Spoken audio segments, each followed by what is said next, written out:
السلام ورحمة الله. الحمد لله الحمد لله وكفى وسلام على عباده الذين اصطفى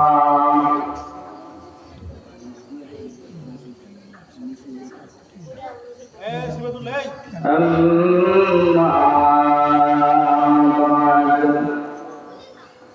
আমরা সকলে পড়ি أعوذ بالله من الشيطان الرجيم بسم الله الرحمن الرحيم قال إني عبد الله آتاني الكتاب وجعلني نبيا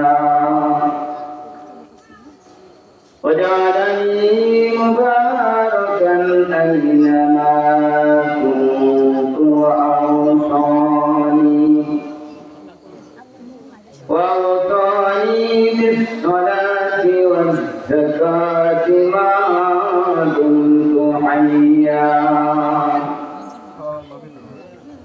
وبرا بوالدتي ولم يجعلني جبارا شقيا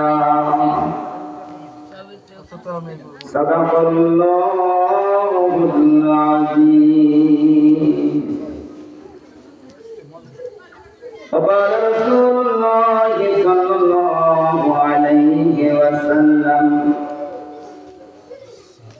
إن اليوم عمل ولا حساب وغدا حساب ولا عمل إن الله وملائكته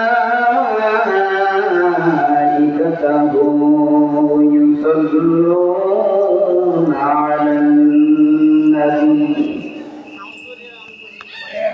يا أيها الذين آمنوا صلوا عليه وسلموا تسليما اللهم صل على سيدنا ونبينا وشفيعنا وحبيبنا ومولانا محمد صلى الله عليه وآله وأصحابه وبارك وسلم محبت قولي اللهم صل على سيدنا ونبينا وشفيعنا وحبيبنا ومولانا محمد صلى الله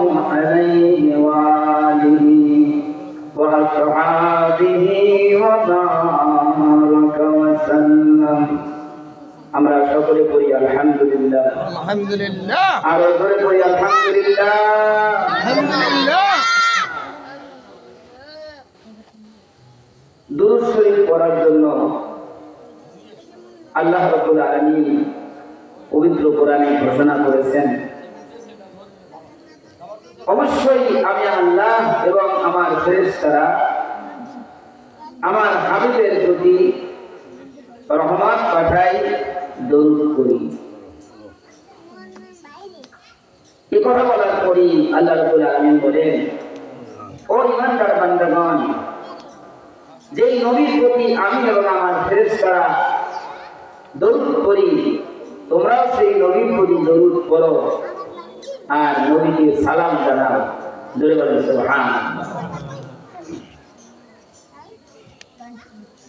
সুতরাং দুরূদ শরীফ পড়া এটা সরাসরি আল্লাহ পাকের হুকুম। এটা কোনো ইমাম সাহেবের হুকুম না, কোনো পীর সাহেবের হুকুম না, এই হুকুমটা কার? আল্লাহ। দুরূদ শরীফ পড়লে আল্লাহ তাআলার রহমত পাওয়া যায়। দুরূদ শরীফ পড়লে বান্দার গুনাহ মাফ হয়। দুরূদ শরীফ পড়লে বান্দার ইজ্জত ও সম্মান আল্লাহর দরবারে বেড়ে যায়। বলেন সুবহানাল্লাহ। আল্লাহ রাসূল বলেছেন, ইন্না দুআ মাওকুফুন বাইনাস সামাই ওয়াল আরদ লা ইয়াসআদু মিনহু শাইউন হাত্তা লা তুসাল্লি আলা নাবিয়্যিকা। অবশ্যই সকল দোয়া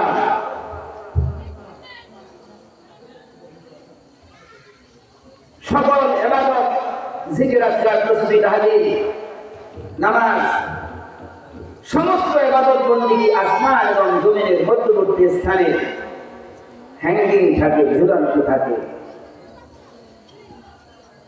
লা ইয়াসআদু মিনহু শাইউন, কোন কিছুই আল্লাহর দরবারে পৌঁছে না। হাত্তা লা তুসাল্লি আলা নাবিয়্যিকা, যতক্ষণ পর্যন্ত নবী করিম সাল্লাল্লাহু আলাইহি ওয়াসাল্লামের প্রতি দুরূদ শরীফ পড়া না হয়। যারা কর্তৃপক্ষ আছেন, আমি বিনীতভাবে অনুরোধ করছি, একে তো হুদা ফিল্ডে আমার গেছেন, এরপর কিছু কোলা বানাইছেন, তারা নাচানাচি করে। আল্লাহ রাস্তায় এদেরকে বন্ধ করে দেন। একটু কাঁচা ফুটবি না। যে কথা বলতে চেয়েছি যে দুরূদ শরীফ ছাড়া কোন ইবাদতই আল্লাহর দরবারে পৌঁছে না। আপনি একটা চিঠি লিখছেন, খামের মধ্যে ভরছেন, ওর উপরে যদি আপনি ঠিকানা না লিখেন, ওই চিঠিখানা গন্তব্যস্থলে যাবে যাবে না। আপনারা কথা বুঝেন না? এটা আমার সাথে সারা দিয়ে একটা চিঠি লিখছেন, খামের মধ্যে ভরছেন, উপরে ঠিকানা লেখেন না, আপনার চিঠিটা গন্তব্যস্থলে যাবে যাবে না, যেহেতু ওর উপরে কোনো ঠিকানা নেই। ঠিকানা ছাড়া যেভাবে চিঠি পৌঁছে না, বান্দার কোন ইবাদত বন্দেগী আল্লাহর দরবারে পৌঁছে না যতক্ষণ পর্যন্ত দুরূদ শরীফ পড়া না হয়। সুবহানাল্লাহ। নামাজকে বলা হয় উম্মুল আমাল। সমস্ত আমলের শ্রেষ্ঠ আমল হচ্ছে নামাজ। সমস্ত আমলের শ্রেষ্ঠ আমল কোনটা? নামাজ। আল্লাহ রাসূল হুজুর সাল্লাল্লাহু আলাইহি ওয়াসাল্লাম ইন্তিকালের পূর্ব মুহূর্তেও বলেছেন, আসসালাত আসসালাত ওয়া মা মালাকাত আইমানুকুম। আল্লাহ রাসূল ইন্তিকালের পূর্ব মুহূর্তে ছেলের কথা বলেন নাই, মেয়ের কথা বলেন নাই, স্ত্রীর কথা বলেন নাই।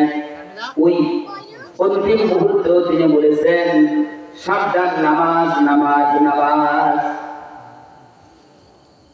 আল্লাহ রাব্বুল আলামিন বলেন, ওয়াসজুদ ওয়াকতারিব, আমার কুদরতি পায়ে সিজদা করো আর আমার নিকটবর্তী হয়ে যাও। সুবহানাল্লাহ। সূরা আলাকের সর্বশেষ আয়াত, ওয়াসজুদ ওয়াকতারিব, আমার কুদরতি পায়ে সিজদা করো আর আমার নিকটবর্তী হয়ে যাও। জোরে বলেন সুবহানাল্লাহ। তো আল্লাহ তাআলার নৈকট্য লাভে পন্থা হচ্ছে নামাজ। আর ওই নামাজ আল্লাহ দরবারে পৌঁছান শর্ত হচ্ছে দুরূদ শরীফ। এই জন্য নামাজের মধ্যে আমরা তাশাহুদের পরেই রাসূলের প্রতি দুরূদ শরীফ পড়ি। জোরে বলেন সুবহানাল্লাহ। আসুন হৃদয় মন দিয়ে আমরা সকলে দুরূদ শরীফ পড়ি। আল্লাহুম্মা সাল্লি আলা সাইয়্যিদিনা মাওলানা মুহাম্মদ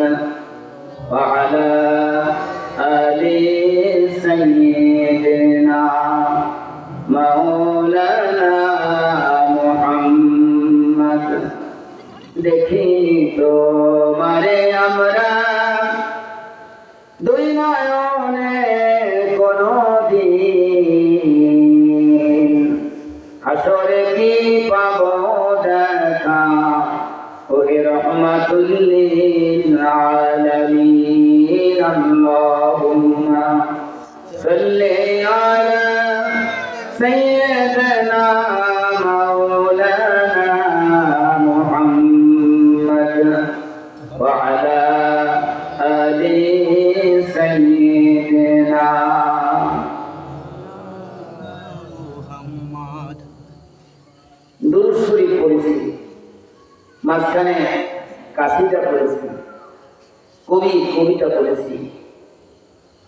দেখিনি তোমারে আমরা দুই নয়নে কোনদিন হাসরে কি পাবো দেখা ওহে রহমাতুল লিল আলামিন।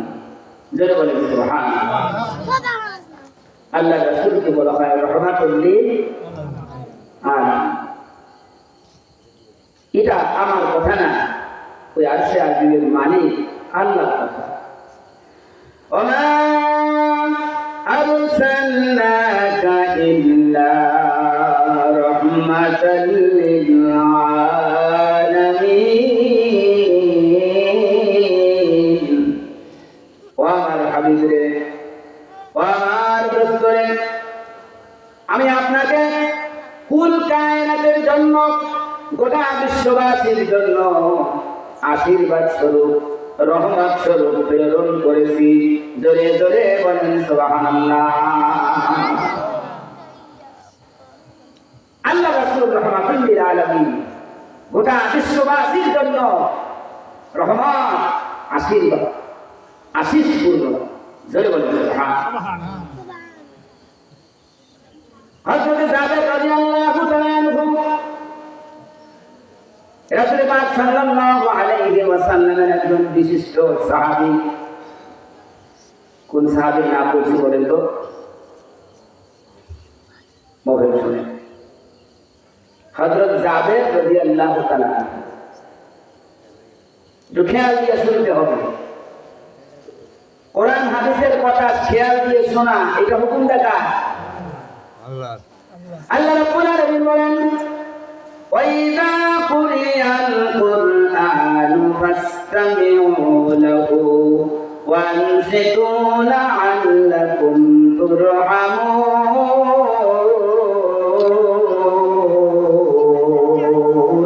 সুবহানাল্লাহ। যখন কোরআন তেলাওয়াত করা হয়, কোরআনের আলোচনা করা হয়, ইমাম যখন মসজিদে খুতবা দেয়, ও মুমিন বান্দারা অন্তরের কান দিয়ে শোনো, ওয়ানসিদু সম্পূর্ণ চুপ থাকো, লাআল্লাকুম তুরহামুন, যাতে করে আল্লাহ তাআলার রহমত পাইতে পারো। জোরে জোরে বলেন সুবহানাল্লাহ। আমি এজন্য আপনাদের কাছে নিবেদন করি, আবেদন করি, এই খালি ভিড়ে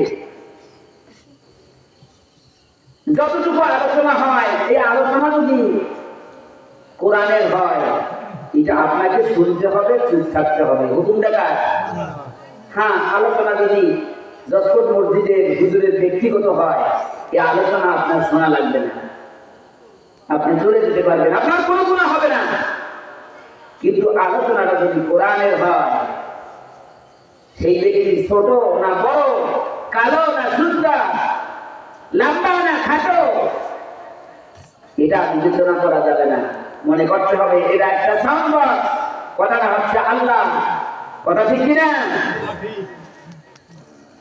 সুতরাং আমি অনুরোধ করি, এরকম খালি ফিরলে আমার মাহফিল করার অভ্যাস নাই, তারপরও কর্তৃপক্ষ দিচ্ছে, আপনারা যে কয়েকজন আছেন একটু মন দিয়ে আলোচনা শুনবেন, আমার আলোচনা করতে সুবিধা হবে।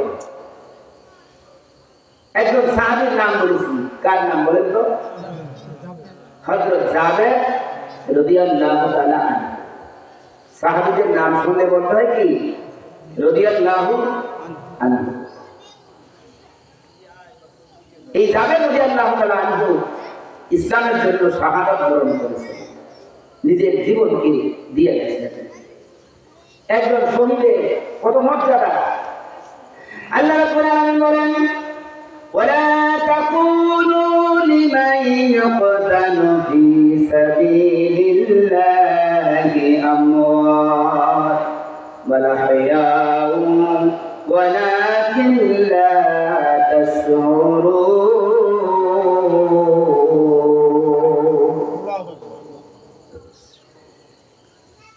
যারা ইসলাম প্রতিষ্ঠার জন্য দ্বীন কায়েমের জন্য এই কোরআনকে প্রতিষ্ঠা করার জন্য নিজের জীবন দেয়, এই শহীদদেরকে তোমরা কখনো মৃত্যু বলবে না। বরং শহীদেরা ওই কবরে সশরীরে ঘুমিয়ে আছে, জিন্দা আছে। তোমরা বুঝতে পারো না, তোমরা মনে করো যে ওখানে মরে গেছে।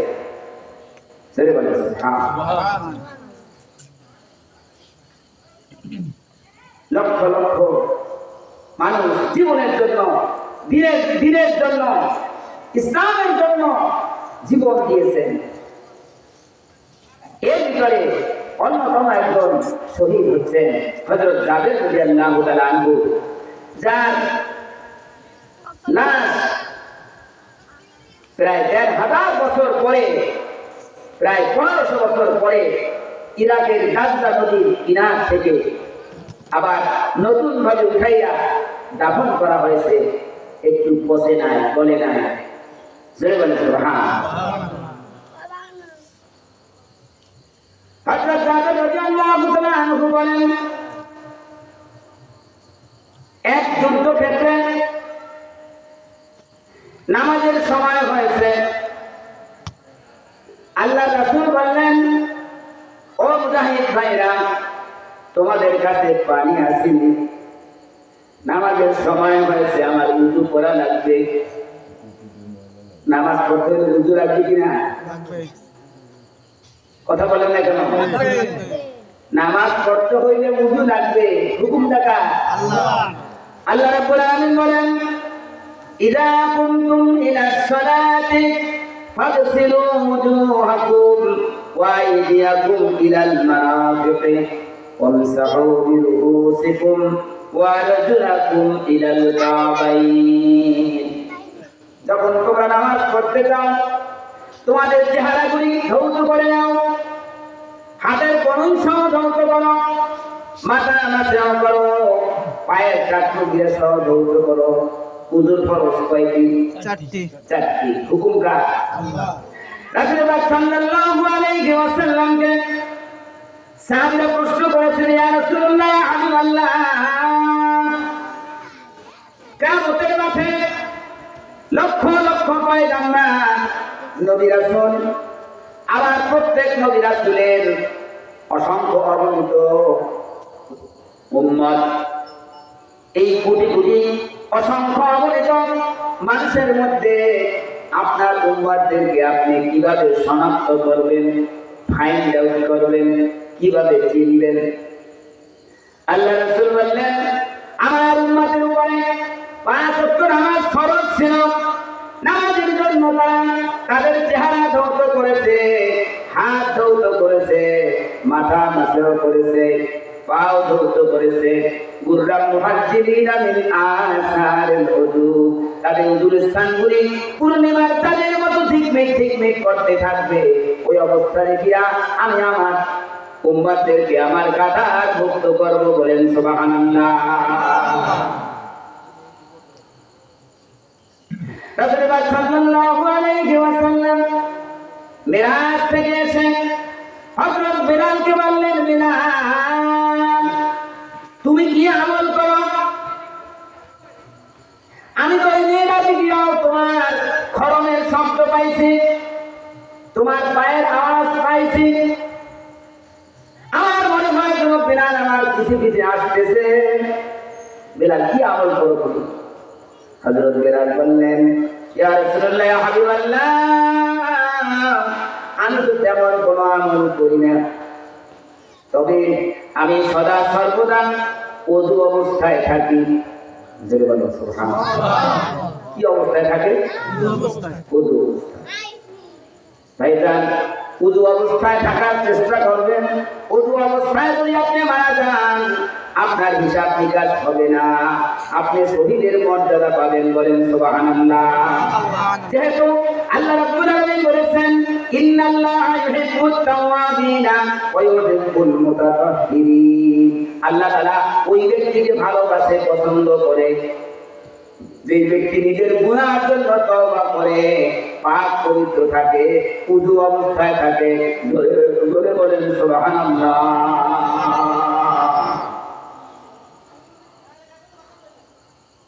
হযরত বিলাল বললেন, ইয়া রাসূলুল্লাহ, ইয়া হাবিবাল্লাহ, আমি তো তেমন কোনো আমল করি না, তবে আমি সদা সর্বদা উযু অবস্থায় থাকি।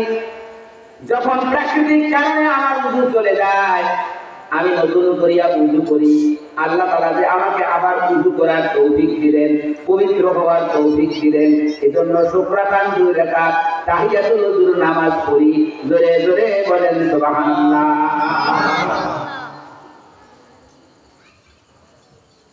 আল্লাহ রাসূল বললেন, আমার মুজাহিদ ভাইরা, তোমাদের কাছে কি পানি আসেনি? নামাজের সময় হয়েছে, আমার উযু করা লাগবে। সবাই বলল, ইয়া রাসূলুল্লাহ, ইয়া হাবিবাল্লাহ, পানি যা ছিল ব্যবহার করেছি, পানি পান করেছি, পানি দ্বারা উযু করেছি, এখন আর আমাদের কাছে পানি অবশিষ্ট নাই। হযরত জাবের বলেন, ইয়া রাসূলুল্লাহ, ইয়া হাবিবাল্লাহ, আমার কাছেও পানি ছিল, পানি পান করেছি, পানি ব্যবহার করেছি, উযু করেছি, তবে আমার জগের তলদেশে অল্প একটু পানি আছে। কি আছে বলেন তো? জগের তলদেশে অল্প একটু পানি আছে। আল্লাহ রাসূল বললেন, জাবের, তোমার এই জগটা নিয়ে আমার কাছে আসো। হযরত জাবের রাদিয়াল্লাহু তাআলা আনহু তার খালি জগের তলদেশে অল্প একটু পানি তা নিয়ে আল্লাহ রাসূলের কাছে হাজির হয়ে গেলেন। রাসূল পাক সাল্লাল্লাহু আলাইহি ওয়াসাল্লাম তার এই পবিত্র হাত, বরকতি হাতখানা জাবেরের জগের মধ্যে ঢুকাইয়া দিলেন। সাথে সাথে ওই জগের চতুর্দিক থেকে পানির ফোয়ারা জারি হয়ে গেল। বলেন সুবহানাল্লাহ। আমা আরসালনাকা ইল্লা রাহমাতাল লিল আলামিন।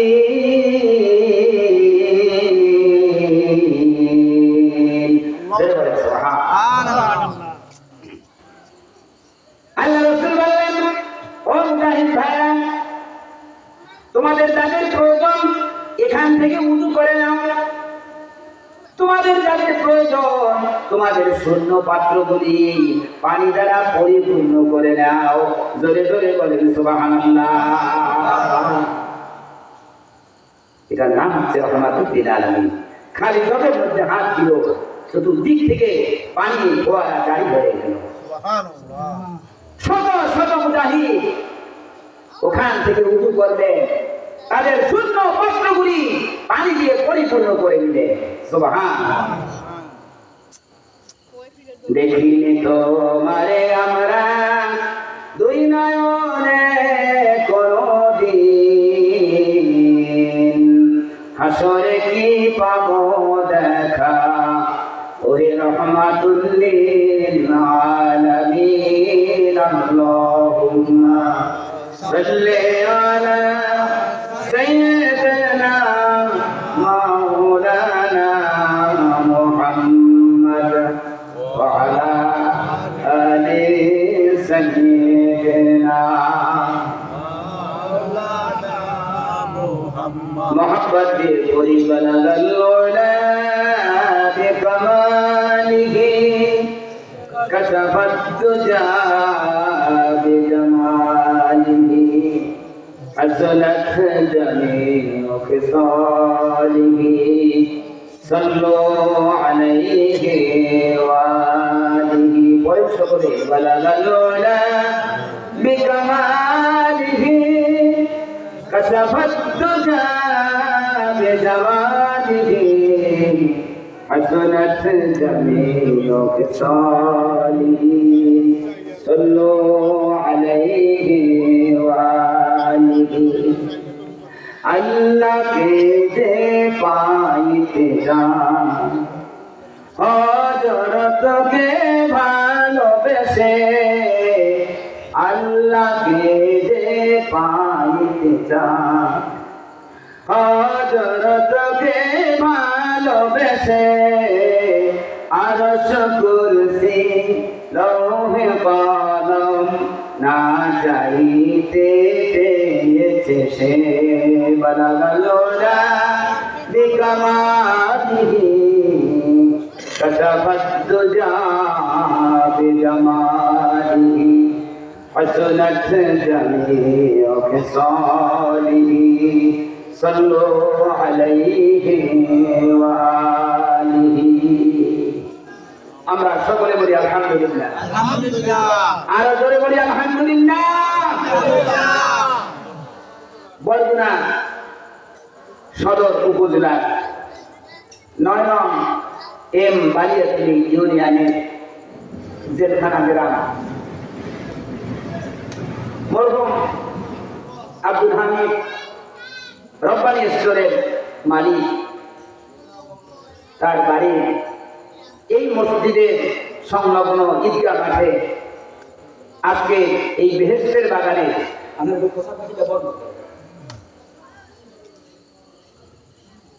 এই ঈদগাহ ময়দানে এই দিনই মাহফিলে আল্লাহ রাব্বুল আলামিন আমাদেরকে আসার বসার কিছু বলার এবং শোনার তাওফীক ইনায়েত করেছেন ওই রব্বুল আলামিনের শুকর আদান আমরা সকলে বলি আলহামদুলিল্লাহ আর আমরা বলি আলহামদুলিল্লাহ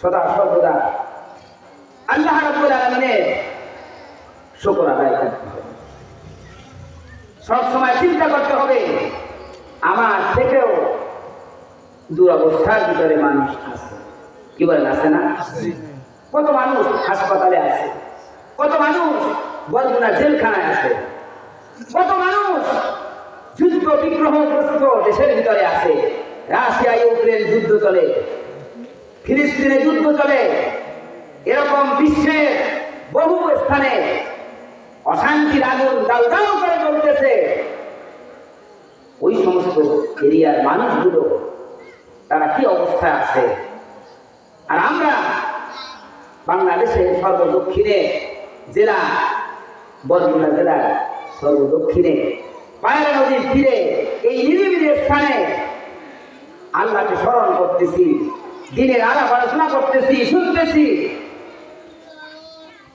আল্লাহ পাক আমাদেরকে অনেক ভালো রেখেছে জোরে বলেন আলহামদুলিল্লাহ আল্লাহ রাব্বুল আলামিনের নিয়ামতের শুকর করা উচিত সমস্ত নবী রাসূল আল্লাহ তাআলার শুকরগুজার বান্দা ছিলেন আদম আলাইহিস সালাম থেকে শুরু করে নবী মুহাম্মদুর রাসূলুল্লাহ সাল্লাল্লাহু আলাইহি ওয়াসাল্লাম পর্যন্ত লক্ষ লক্ষ পয়গম্বর নবী রাসূল এই দুনিয়াতে আসছেন সবাই শুকরগুজার বান্দা ছিলেন সমস্ত সাহাবায়ে কেরাম শুকরগুজার বান্দা ছিলেন পরবর্তী যারা আল্লাহ ওয়ালা হক্কানি রব্বানি সবাই শুকরগুজার বান্দা ছিলেন মুমিন বান্দা সদা সর্বদা আল্লাহর পাকে শুকর আদায় করবে সুখের সময় শুকর আদায় করবে দুঃখের সময় শুকর আদায় করবে সুখ দেওয়ার মালিককে আল্লাহ সুখ দিয়েছেন শুকর করতে হবে আমার অশান্তিতে রাখার মালিককে অসুখ বিসুখ বিপদ আপদ দেওয়ার মালিককে আল্লাহ আল্লাহ মুমিন বান্দাকে অসুখ বিসুখ বিপদ আপদ দিয়া বান্দার গুনাহ খাতাকে মাফ করে দেয় সকলে বলেন আমিন সুবহানাল্লাহ সুতরাং মুমিন বান্দা খাইরিহি ওয়া শাররিহি মিনাল্লাহি তাআলা ভালো মন্দ আল্লাহ তাআলার পক্ষ থেকে হয় সদা সর্বদাই আল্লাহ রাব্বুল আলামিনের শুকর আদায় করতে হবে হযরত সুলাইমান আলাইহিস সালাম কোন নবীর কথা বললাম বলেন তো হযরত সুলাইমান আলাইহিস সালাম নবী সুলাইমান আলাইহিস সালাম নবী সুলাইমান আলাইহিস সালামের পিতার নাম কি কে বলতে পারে দাউদ আলাইহিস সালাম আলহামদুলিল্লাহ আলহামদুলিল্লাহ। ওয়াহাবনা লিদাউদ সুলাইমান নি'মাল আবদু ইন্নাহু আওয়াব। আমি দাউদ আলাইহিস সালামকে সুলাইমান নামক এক নেককার সন্তান দান করলাম। জোরে বলুন সুবহানাল্লাহ। সুবহানাল্লাহ। নবী সুলাইমান আলাইহিস সালাম একজন বাদশা ছিলেন, গোটা দুনিয়ার বাদশা ছিলেন। তার পিতা দাউদ আলাইহিস সালাম একদিকে পয়গম্বর আর একদিকে তিনি বাদশা। নবী সুলাইমান আলাইহিস সালাম তার সেনা সৈন্য নিয়ে দিন কায়েমের আন্দোলনে এক পথ দিয়ে অভিযান করে চলছেন, মাস করে চলছেন। দিন কায়েম করতে হলে যুদ্ধ বিগ্রহ লাগে কিনা, লাগে। লাগে কোরআনে আছে কিনা, এই, এটা বললেই আমাদের মধ্যে একটা আতঙ্ক সৃষ্টি হয়ে যায়। এবার এই হুজুররা রাজনীতি শুরু করেছে, কোরআনে আছে, আমি বলবো কি? নবী সুলাইমান আলাইহিস সালাম তার সেনা সৈন্য নিয়ে মাস করে এক পথ দিয়ে চলতেছেন। যেই পথ দিয়ে চলতেছেন ওই পথের মধ্যে একটা পিপীলিকার আস্তানা ছিল, পিপীলিকার বাসা ছিল। কি ছিল? পিপীলিকার বাসা। পিপীলিকার বাসা। ওই পিপীলিকাগুলো গর্ত থেকে উঠে চতুর্দিকে খাবার দাবার সন্ধানের জন্য ব্যস্ত হয়েছে। ওই পিপীলিকাগুলো বড় পিপীলিকা লক্ষ্য করলো ওই যে নবী সুলাইমান তার সেনা সৈন্য নিয়ে আসতেছে। আমাদের মতো ছোট্ট পিপীলিকা লক্ষ্য করবে না, আমাদেরকে পাড়াইয়া পিছাইয়া নেস্তনাবুদ করে দিবে। এখন যে বড় পিপীলিকা, তার একটা দায়িত্ব কর্তব্য আছে কিনা? কুল্লুকুম রাইন ওয়া কুল্লুকুম মাসউলুন আন রায়াতিহি। তোমরা প্রত্যেকে এক একজন দায়িত্বশীল, তোমাদের দায়িত্ব কর্তব্য সম্বন্ধে জিজ্ঞাসাবাদ করা হবে। দেশের রাষ্ট্রপতি থেকে শুরু করে একজন রিকশাওয়ালা পর্যন্ত সমস্ত মানুষ দায়িত্বশীল। সুবহানাল্লাহ। সুবহানাল্লাহ। বড় পিপীলিকায় অন্যান্য পিপীলিকাকে উদ্দেশ্য করে ডাক দিল, ইয়া আইয়ুহান নামলু দুখুলু মাসাকিনাকুম লা ইয়াহতিমান্নাকুম সুলাইমান ওয়া জুনুদুহু ওয়া হুম লা ইয়াশউরুন। ও পিপীলিকার দলেরা, তোমরা তাড়াতাড়ি গর্তের মধ্যে ঢুকো, তোমাদের বাসার মধ্যে ঢুকো। ওই যে নবী সুলাইমান সেনা সৈন্য নিয়ে আসতেছে, আমাদের মতো ছোট্ট পিপীলিকা খেয়াল করবে না, আমাদেরকে পাড়াইয়া পিছাইয়া নেস্তনাবুদ করবে। তোমরা তাড়াতাড়ি গর্তের মধ্যে ঢুকো। জোরে বলো সুবহানাল্লাহ। একটা পিপীলিকা কতটুকু আওয়াজে কথা বলেছেন নবী সুলাইমান আলাইহিস সালাম শুনতে পেরেছেন। জোরে বলেন সুবহানাল্লাহ। একটা পিপীলিকা কোন ভাষায় কথা বলেছে নবী সুলাইমান আলাইহিস সালাম তার এই মস্তিষ্ক দিয়া, ব্রেন দিয়া বুঝতে পেরেছেন। জোরে জোরে বলেন সুবহানাল্লাহ। নবী সাল্লাল্লাহু আলাইহি ওয়াসাল্লাম এই যে পিপীলিকার কথা শুনতে পেরেছেন, ক্ষীণ আওয়াজ, এটা শোনার তৌফিক দিয়েছেন কে? আল্লাহ। এই যে পিপীলিকার একটা ভাষা, এত একটা ছোট্ট কীট, এইটার একটা ভাষা আছে, এই ভাষাটা বোঝার শক্তি, এই জ্ঞান, মেধা, ব্রেন দিয়েছেন কে? আল্লাহ। আল্লাহ। আল্লাহ রাব্বুল আলামিন বলেন, অফি আনফুসিকুম আফালা তুবসিরুন।